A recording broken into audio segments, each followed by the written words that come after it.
it's Becky. Welcome back to my channel. If you're already subscribed to me, if you're new, thanks so much for stopping by today. I'm really glad to have you. I hope you'll enjoy this video, and today's video is a homeschooling video, so if you like those types of videos, make sure you give this one a thumbs up. Today I'm going to be talking about something that I have myself been through many times and I get questions about a lot, especially recently, about how I go about choosing homeschool curriculum for our girls. And if you don't know already, I have I was gonna say 10th grader. She's an 11th grader, and I have a 5th grader. We've been homeschooling my youngest since the beginning, and my oldest has been homeschooled since about the middle of 4th grade. So this is our 7th year of homeschooling, and I will say I have done my fair share of curriculum hopping over the years. I've also done more than my fair share of curriculum research in picking out things for both girls. Sometimes we use the same thing year after year, and then sometimes we change things up for a new year. Sometimes I change things up in the middle of a year, and sometimes I change things up a few weeks into a homeschool year. That has happened. So the first thing I want to say is about picking curriculum or choosing curriculum is don't be afraid to change curriculum if it's not working for you or for your kid or both. Obviously, it's not ideal to kind of constantly be changing something, but that does happen, and it's probably going to happen. So you just have to kind of realize that more than likely it will happen to you at least once, if not more, per child, because you can do all the research that you want in the world, you can read all the reviews you want and watch all the videos you want, but at the end of the day, what it all really comes down to is, does this work for you? Does this work for your child? Is this really a curriculum that matches their learning style? Is this really a curriculum that you are qualified to teach? Is this really a curriculum that you feel comfortable teaching or have time to teach? All different variety of reasons of why a curriculum may not work for you. So don't be embarrassed or ashamed or afraid if you have to change curriculum. It does happen. Maybe have a few things on like a secondary list, like this was my top choice, it didn't work. What did I have next on the list that I thought might be good for us to try? Now again, like I said, obviously you don't want to just keep hopping around back and forth. It's really confusing for your kids that way. It's really overwhelming for you, and you will lose a little bit of time when you do that if you kind of keep hopping back and forth. But at the end of the day though, it does happen. It happens to all of us. So don't be afraid or upset if it doesn't work for you. So anyway, how I choose curriculum has pretty much consistently been the same since the very beginning, 7 years ago. And I thought I would share with you guys 4 resources that I turn to whenever I'm looking at curriculum, like what's out there and what it looks like. And then 4 things that I try to pay extra careful attention to really help me make a good decision. So the first 4 resources that I have for seeing what's out there, seeing what other people are using, looking at some ideas of like flip throughs and things like that. Of course, maybe the obvious is YouTube. I think YouTube was the first place that I turned to when we were gonna pull our oldest out of public school. I had no curriculum purchased, didn't even know what existed out there, and I kind of had to quickly sort of pick out what I thought we were gonna use for her, which, side note, I did a video recently about kind of last minute emergency homeschooling, how to start homeschooling immediately. That video I think went up a few weeks ago, so I'll link it for you below, but that basically talks about like how do you get curriculum purchased and going really quickly. But anyway, YouTube was the first place that I turned to. There are so many people out there, myself included, that does flip through videos, curriculum review videos, curriculum choices videos, just to see what people are using with each grade level. That can be really helpful. It can be really overwhelming, but it can at least be really helpful for you to see like what's out there, what are other people using, and it will kind of help to expose you to a lot of different types of curriculum that maybe you didn't even know existed.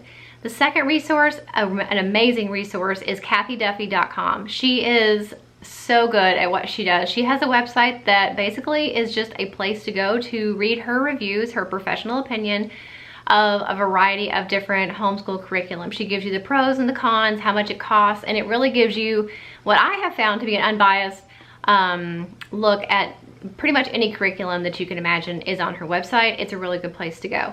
Also, homeschool-curriculum-reviews.com. That's another really good one, which is mostly just parents getting on there and saying what their experience has been with different curriculum, good or bad.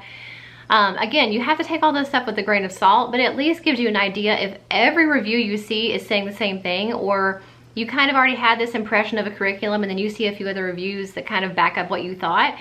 Maybe that's something, kind of a warning sign that maybe that might not be the best curriculum choice for you, but that's just a good place to go to kind of get other people's opinions. And then also another one, it's kind of an obvious one not to overlook, is pretty much every curriculum company, whether it be something really big like BJU Press, or even a smaller resource like Evan Moore or Spectrum, pretty much all of those companies have sample pages on their websites. Some of them have very, very generous, like the entire book you can flip through. I know Evan Moore has, as far as I know, every book I've ever gone to look for on their website, they have had an entire look at the entire book.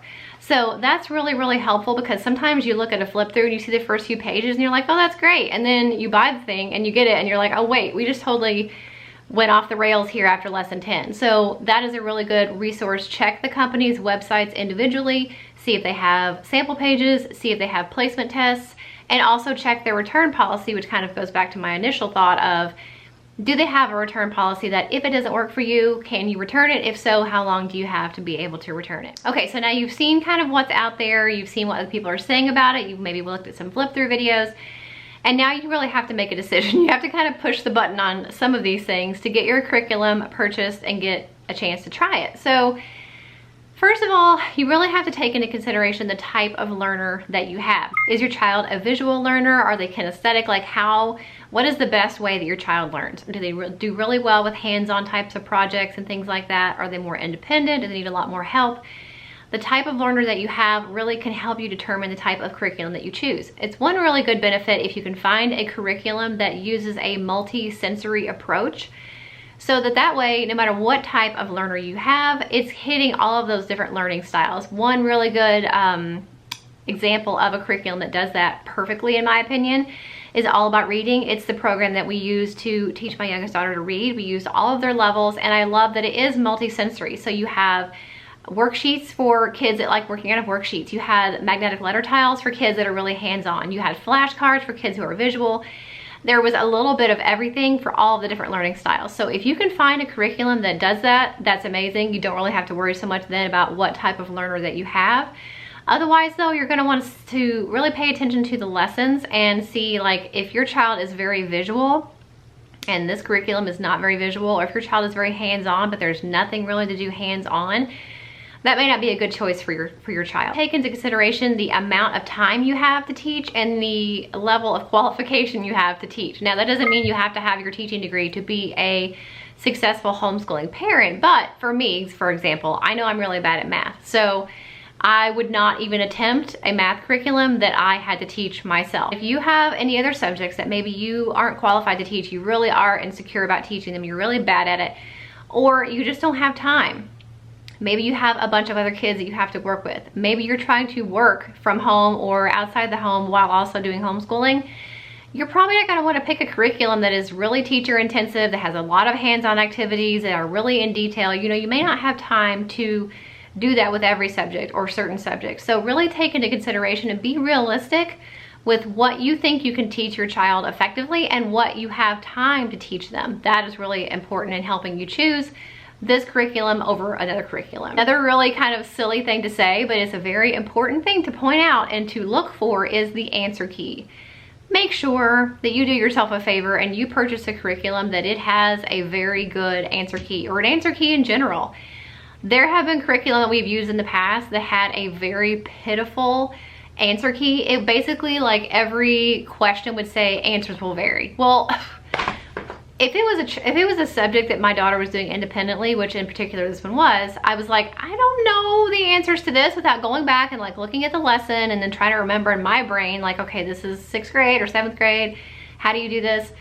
It was crazy. So answer keys are very, very important. And the last thing to look for, and this is not a make or break really thing to look at, but it is something to consider. I did mention it earlier. What is the company's return policy? Especially if you have no experience with a company, or maybe they don't have that many sample pages, or you really don't have a great idea of what their lessons look like or what their curriculum covers.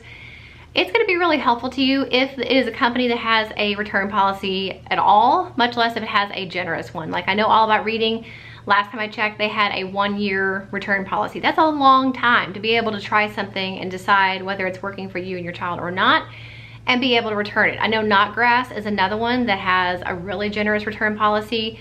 And like I said, that's not really a make or break thing to consider, but it does give you a little bit of peace of mind when you are, you know, biting the bullet on some of these things. And some of these things can be kind of pricey. if you're able to return it, if it doesn't work for you, then that can give you a little bit of ease. Like, okay, we're gonna try this, but if it doesn't work, I know I can always get my money back. So that is a good thing to consider. I wouldn't put too much weight into it, but it is helpful and it does give you a little bit of extra confidence in your decisions. Those are my 4 resources that I turn to when I'm looking into curriculum and trying to see what's out there and what people are saying about it and what people are using. And also 4 things for you to consider when you are really trying to make those final decisions and purchase all that curriculum that you need.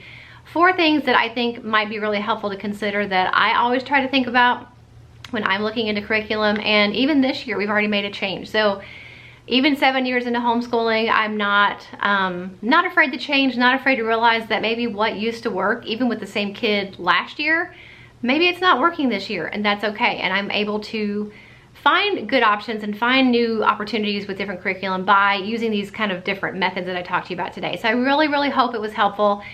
If you guys already homeschool and you have any suggestions for what people can look at and consider or use as a resource or a reference when they're choosing curriculum, then please leave it in the comments so that we can all learn from each other about that.